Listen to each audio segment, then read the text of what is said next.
사랑하는 형제자매 여러분, 오늘 여러분의 삶에 하나님의 은혜와 평강이 가득하기를 기도합니다. 잠시 후 시작될 말씀을 통해 여러분의 영혼이 새로운 힘을 얻고 보이지 않는 세계에 대한 눈이 열리는 축복이 있기를 소망합니다. 만약 이 이야기가 여러분의 마음에 울림을 준다면 좋아요와 구독으로 저희와 함께 이 은혜의 여정을 계속해 주시고 이 영상을 나눔으로써 여러분의 소중한 사람들에게도 하나님의 사랑을 전하는 축복의 통로가 되어주시길 바랍니다. 여러분의 작은 실천이 누군가에게는 하늘의 문을 여는 열쇠가 될 수 있습니다. 우리는 성경을 읽으며 이대한 믿음의 영웅들을 만납니다. 예를 들어 하나님의 번니라 불리며 믿음의 조상이 된 아브라함. 그는 모든 것을 버리고 낯선 땅으로 떠나라는 하나님의 부르심에 순종했습니다. 혹은 작은 목동에서 위대한 왕이 되어 이스라엘을 강대국으로 이끈 다윗을 떠올려 보십시오. 그의 용기와 지혜, 예술적 재능은 평범한 우리로서는 감히 상상하기 어려운 경지처럼 느껴집니다. 이러한 인물들의 이야기는 너무나도 장엄해서 때로는 우리 자신과 너무 멀게 느껴지기도 합니다. 과연 내가 저들처럼 살 수 있을까 하는 거리감이 드는 것이 사실입니다. 하지만 오늘 우리가 함께 살펴볼 인물, 야곱은 조금 다릅니다. 그는 우리와 너무나도 닮아있는 지극히 인간적인 인물입니다. 덴마크의 철학자 키르케고르는 자신의 시대가 사악해서가 아니라 열정이 부족하고 예소하기에 불만이라고 말했습니다. 그래서 그는 생생한 슈에러를 가진 진짜 인간들을 만나기 위해 구약 성경으로 돌아간다고 했습니다. 구약의 인물들은 거짓말하고 속이고 훔치고 간음합니다. 그들은 박제된 성인이 아니라 살아 숨쉬는, 그래서 우리가 깊이 공감할 수 있는 사람들입니다. 만약 구약의 모든 인물 중에서 이러한 인간적인 약점을 가장 잘 보여주는 한 사람을 꼽으라면 바로 야곱일 것입니다. 그의 이름 야곱의 뜻은 발뒤꿈치를 잡은 자, 즉 남을 밀어내고 그 자리를 차지하는 자, 속이는 자입니다. 그의 인생은 이름 그대로 속임수와 거짓으로 가득한 여정이었습니다. 그는 인류 역사상 가장 위대한 유업을 이어받을 운명이었음에도 불구하고 그것에 만족하지 못했습니다. 그는 교활한 방법으로 형에서가 받아야 할 장자의 명분과 축복을 사실상 훔쳤습니다. 그의 삶은 처음부터 끝까지 인간적인 욕망과 연약함으로 얼룩져 있었습니다. 오늘 우리는 창세기 28장에서 바로 그 야곱의 인생에 찾아온 결정적인 위기의 순간을 함께 들여다보려고 합니다. 아버지는 야곱을 불러 할아버지 아브라함으로부터 이어진 순수한 믿음을 지켜나가라고 명합니다. 물론 그 순간까지 야곱은 아브라함에게 주어진 언약의 약속에는 전혀 관심이 없었습니다. 아버지는 이방 가나안 족속과 결혼하지 말고 고향으로 돌아가 그곳에서 아내를 찾으라고 명령합니다. 그렇게 야곱은 아내를 구하기 위해 메소포타미아의 하란으로 기나긴 여정을 떠나게 됩니다. 창세기 28장 10절부터의 말씀입니다. 야곱이 브엘세바에서 떠나 하란으로 향하여 가더니 한 곳에 이르러는 해가 진지라 거기서 유숙하려고 성경은 야곱이 그 장소에 멈추게 된 이유를 해가 졌기 때문이라고 간결하게 설명합니다. 이것은 야곱이 특별한 계획을 가지고 그곳에 도착한 것이 아님을 보여줍니다. 표면적으로는 완전히 우연처럼 보입니다. 여정 중에 해가 저물어 더 이상 나아갈 수 없게 되자 그는 어쩔 수 없이 그곳에 머물게 된 것입니다. 이름도 없는 광야의 한복판에서 그는 텐트도 없이 그저 돌 하나를 주워 베개에 삼아 누워 잠이 듭니다. 외롭고 지친 도망자의 신세였습니다. 그러나 바로 그 밤, 그 자리에서 일어난 한 사건이 인류 역사의 흐름을 바꾸어 놓게 됩니다. 그가 한 돌을 가져다가 베개로 삼고 거기 누워 자더니 꿈에 본즉 사닥다리가 땅 위에 서 있는데 그 꼭대기가 하늘에 닿았고 또 본즉 하나님의 사자들이 그 위에서 오르락내리락하고 야곱은 꿈속에서 놀라운 광경을 봅니다. 땅에서부터 하늘 끝까지 닿아 있는 거대한 사닥다리, 그리고 그 위를 오르내리는 하나님의 천사들. 이 사닥다리는 땅과 하늘, 유한한 인간의 세계와 초월적인 하나님의 세계를 잇는 연결점, 통로를 상징합니다. 이는 오늘날 우리가 사는 시대에 매우 중요한 메시지를 던집니다. 지난 200여 년간 인류는 극심한 회의주의 시대를 살아왔습니다. 세속 철학자들은 우리의 이성과 과학적 탐구로는 결코 이 땅의 한계를 넘어선 그 어떤 것도 알 수 없다고 단언했습니다. 이것이 바로 세속주의의 핵심입니다. 세속을 의미하는 라틴어 사쿨룸은 이 시대, 지금 여기를 뜻합니다. 그 이면에는 인간은 오직 지금 이곳에서의 삶에 충실해야 하며 시간과 영원, 이 세상과 하나님의 세계 사이에는 건널 수 없는 깊은 심연이 있다는 철학이 깔려 있습니다. 회의주의자들은 아예 저 너머의 세계는 존재하지 않는다고 말합니다. 인생은 한 번뿐이니 후회 없이 즐겨라 와 같은 광고 문구처럼 죽으면 모든 것이 끝이라고 믿습니다.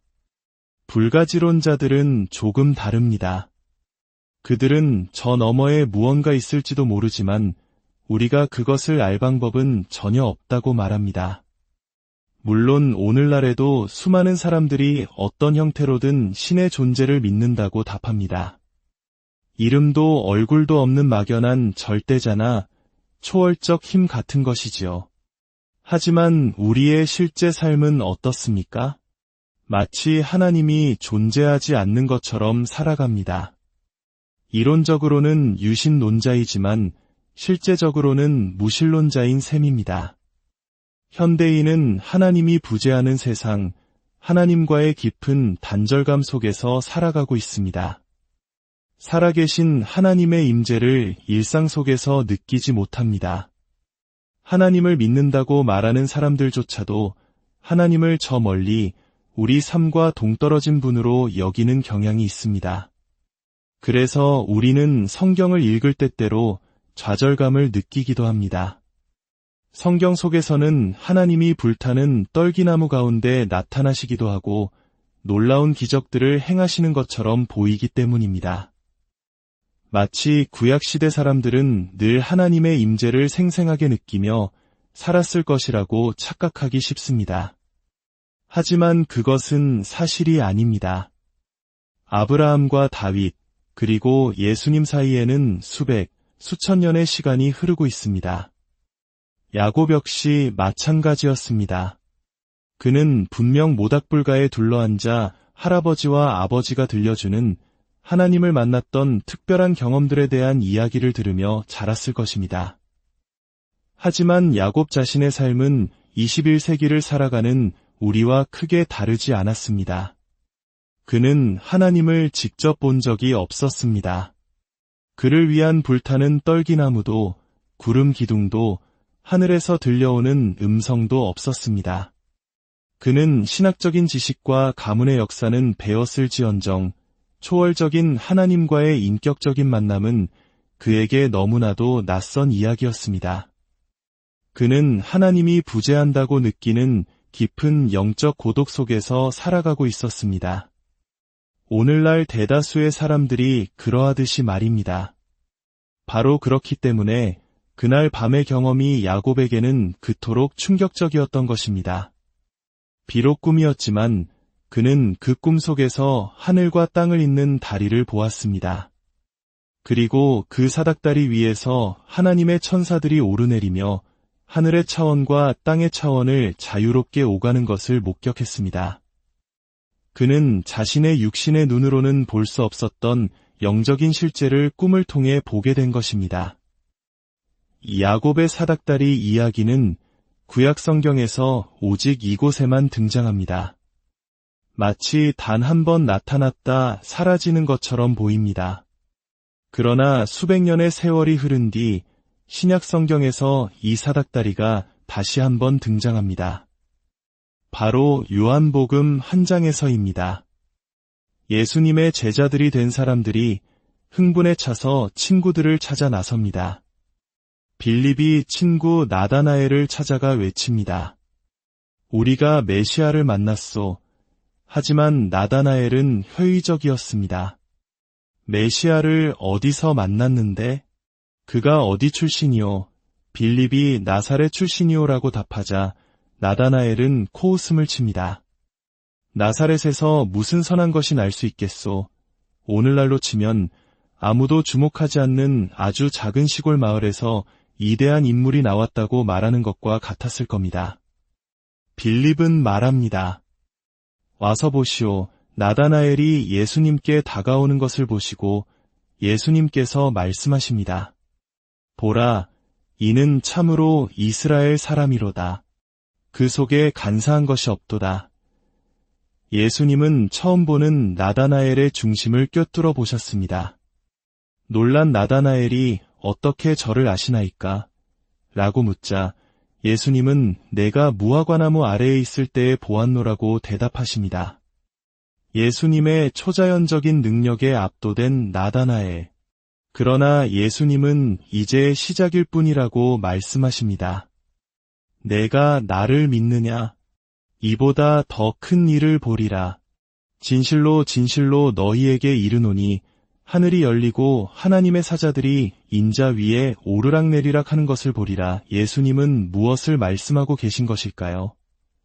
나다나엘아, 너는 이제 야곱이 꿈에서 보았던 바로 그 사닥다리의 실체를 내 안에서 보게 될 것이다. 하늘과 땅을 잇는 연결고리, 그 다리가 바로 나다.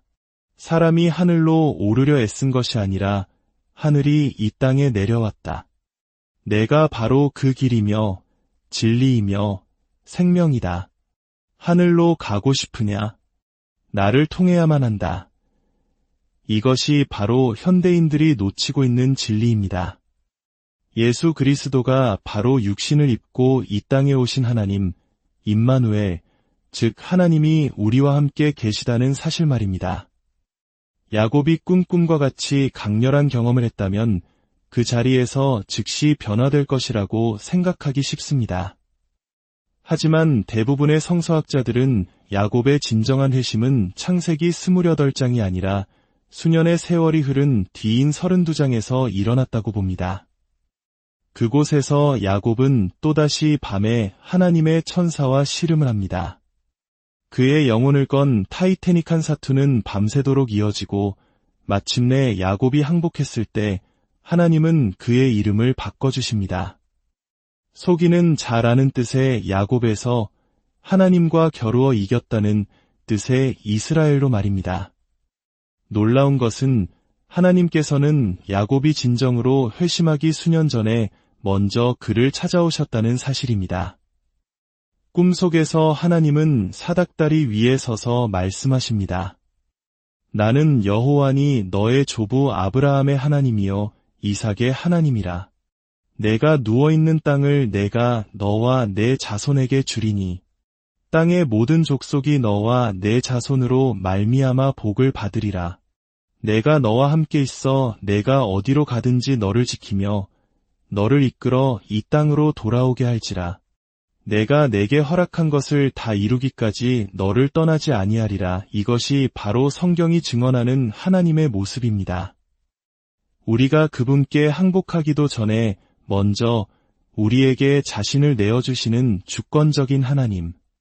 우리가 온 우주를 헤매며 찾아야 하는 숨바꼭질하는 분이 아니라 하늘의 사냥개처럼 언약 백성인 우리를 끝까지 추적하고 찾아내시는 분입니다. 밤에도 낮에도 도시에서도 광야에서도 그분은 우리를 찾아오십니다. 잠에서 깨어난 야곱의 반응은 어떠했을까요? 그는 이렇게 외칩니다. 여호와께서 과연 여기 계시거늘 내가 알지 못하였도다. 이것이 바로 오늘날 현대인의 영적 상태를 정확히 보여주는 고백입니다. 하나님은 지금 여기에 계십니다. 그리스도께서는 언제나 우리와 함께 하시겠다고 약속하셨습니다. 우리는 신앙 고백을 통해 그분이 결코 우리를 떠나지 않으신다고 말하면서도 정작 살아갈 때는 마치 그분이 존재하지 않는 것처럼 살아갑니다. 야곱처럼 우리는 하나님이 저 멀리 계신다고 느끼며 살아가지만 사실 하나님은 바로 이 자리에 계시는데 우리가 그것을 알지 못하고 있는 것입니다. 야곱은 두려워하며 외칩니다. 두렵도다 이곳이여. 이것은 다름 아닌 하나님의 집이요. 이는 하늘의 문이로다.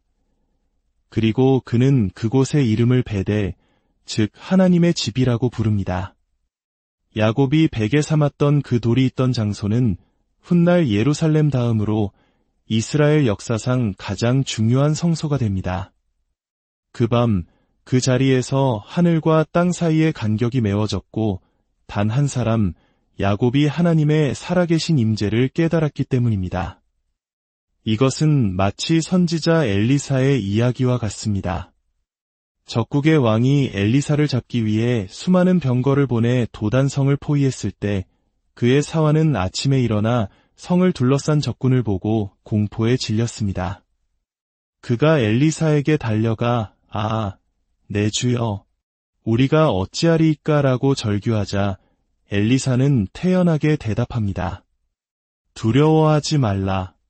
우리와 함께 한 자가 그들과 함께 한 자보다 많으니라. 사환이 이해하지 못하자 엘리사는 기도합니다. 여호와여, 원하건대 그의 눈을 열어보게 하옵소서. 그러자 하나님께서 그 사환의 눈을 여셨고 그는 엘리사를 둘러싼 산들에 가득한 불말과 불병거를 보게 됩니다. 그는 단 한순간 초자연적인 하나님의 임재를 볼 수 있는 특권을 누린 것입니다. 오늘 우리에게 필요한 것이 바로 이것입니다. 우리의 육신의 눈이 아니라 영적인 분별력을 기르는 것. 우리가 살아가는 이 세상이 하나님이 부재하는 곳이 아니라 그분의 임재로 가득한 곳임을 깨닫는 영적인 눈을 갖는 것입니다. 하나님께서 우리의 눈을 열어 그분의 임재를 보게 하시는 것. 그리하여 우리가 아침에 눈을 뜰 때마다 이렇게 고백하게 되는 것입니다. 두렵고도 놀랍도다. 이곳이여. 하나님께서 바로 여기에 계시는구나. 나는 이제 그것을 안다. 사랑하는 여러분, 여러분이 머무는 가정과 직장, 여러분이 걷는 모든 길 위에서, 그리고 여러분의 가장 깊은 고독의 순간 속에서 바로 그곳에 함께 하시는 하나님을 발견하는 은혜가 있기를 간절히 기도합니다. 베델의 하나님께서 오늘 여러분의 눈을 열어 보이지 않지만 실제하는 그분의 영광과 사랑을